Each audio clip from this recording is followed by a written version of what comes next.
नमो भगवते रामकृष्णाय।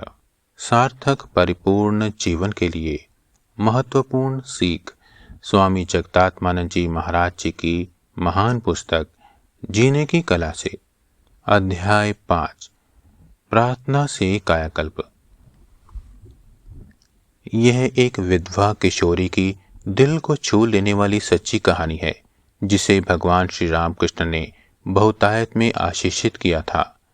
शीर्षक है भगवान द्वारा बालिका की पुकार का उत्तर। श्री रामकृष्ण के परम शिष्य स्वामी ब्रह्मानंद एवं रामकृष्ण मिशन के प्रथम अध्यक्ष स्वामी ब्रह्मानंद के सेवकों में से एक स्वामी निर्वाणानंद, जो कि बाद में रामकृष्ण संघ के उपाध्यक्ष हुए थे, ने एक घटना का वर्णन किया था। वर्ष 1918 की बात है। श्रद्धा पूर्वक महाराज के रूप में संबोधित किए जाने वाले स्वामी ब्रह्मानंद तब कोलकाता के बाग बाजार में स्थित बलराम बोस के घर में निवास कर रहे थे। उनका सेवक होने के नाते उस समय मैं भी उनके साथ था। उस दिन महाराज अपना दोपहर का भोजन समाप्त करके अभी अभी उठे थे। सामान्यतः उस समय वे विश्राम करते थे। मैं उनके कमरे के बाहर एक बेंच पर बैठा था। तभी एक युवती अपने भाई के साथ आ पहुंची। युवती महाराज के दर्शन की अनुमति मांगने लगी। मैंने बताया कि इस समय महाराज का दर्शन कर पाना संभव नहीं होगा। वह रोने लगी। उसे स्वामी शारदानंद जी ने भेजा था। उसने कहा, मैं केवल महाराज को प्रणाम करके चली जाऊंगी, कृपया मुझे उनका दर्शन करा दीजिए। उसकी व्यथा से द्रवित होकर मैं महाराज के पास जाकर बोला, शरत महाराज ने इस युवती को यहां भेजा है, वह केवल प्रणाम करके ही चली जाना चाहती है। स्वामी शारदानंद जी का नाम सुनकर वे उससे मिलने को राजी हो गए।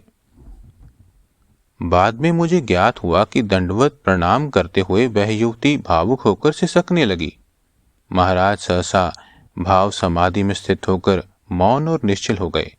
थोड़ी देर बाद वे युवती को देखकर बोले, उठो बेटी, बताओ क्या हुआ। वह युवती तब भी रो रही थी। वह खड़ी हो गई, पर कुछ देर तक कुछ भी नहीं बोल सकी।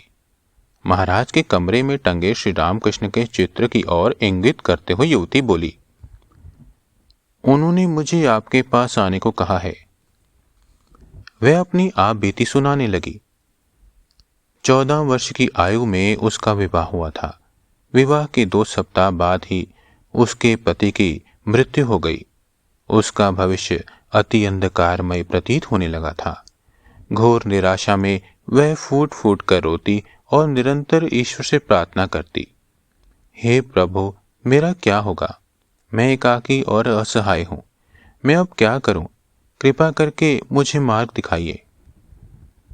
लगभग 1 वर्ष के बाद एक रात श्री रामकृष्ण उसके स्वप्न में प्रकट होकर बोले, रो मत, मेरा पुत्र राखाल बाग बाजार में रहता है, उसके पास जाओ, वह तुम्हारी सहायता करेगा। वह श्री रामकृष्ण या राखाल के बारे में कुछ भी नहीं जानती थी। वह सोचने लगी, बाग बाजार कैसे जाऊं? उसने अपने स्वप्न के बारे में अपनी ससुराल में किसी से कुछ बात नहीं की। उसने अपनी मां के पास जाकर सब कुछ बता दिया। उसकी मां श्री रामकृष्ण के बारे में जानती थी। मां से उनके बारे में जानकर युवती अपने भाई के साथ बाग बाजार में आई। वहां उसने पूछा कि यहाँ पास में कोई साधु रहते हैं क्या। उसे पता चला कि रामकृष्ण संघ के कई सन्यासी उद्बोधन आश्रम में रहते हैं। स्वामी शारदानंद उस समय वहीं रह रहे थे। उसने उनसे श्री रामकृष्ण विषयक अपना स्वप्न बताया। तब स्वामी शारदानंद जी ने उसे बलराम मंदिर में महाराज के दर्शनार्थ भेज दिया। वह युवती 2 घंटे से भी अधिक समय तक महाराज के साथ रही। अंततः महाराज ने मुझे बुलाया। मंदिर में प्रविष्ट होते ही मुझे पता चल गया कि युवती की मंत्र दीक्षा हो चुकी है। महाराज ने मुझे उसके और उसके भाई के लिए भोजन लाने को कहा।